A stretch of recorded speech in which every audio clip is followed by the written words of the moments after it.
کہ یزید قاتل حسین ہے؟ یہ ایک بہت بڑا سوال ہے۔ میں کہتا ہوں یزید قاتل حسین نہیں۔ میں کیوں کہتا ہوں کہ یزید قاتل حسین نہیں؟ ذرا صحیح بخاری کھولیے، صحیح بخاری کی حدیث نمبر 5994 عمر کیا فرماتے ہیں؟ ابن عمر فرماتے ہیں کہ یزید قاتل حسین۔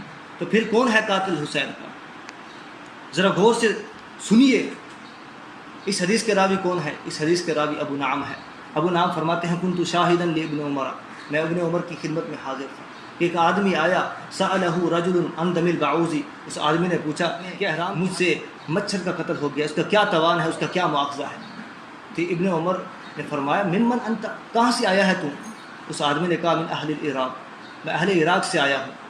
ابن عمر بڑے حیران ہوئے، حیران ہو کر کہتے ہیں انظروا الی ھذا، اس آدمی کی طرف دیکھیے، یسألنی عن دم البعوض وقد قتل ابن النبی صلی اللہ علیہ وسلم، یہ مجھ سے مچھر کے خون کے تاوان کے بارے میں پوچھتا ہے، حالانکہ ان کے علاقے والوں نے حضرت حسین رضی اللہ تعالیٰ نبی علیہ الصلوۃ والسلام کے حسین کو قتل کاٹ ڈالا ان ظالموں نے، اور پوچھتے ہو کہ مچھر کے خون کا کیا توان ہے؟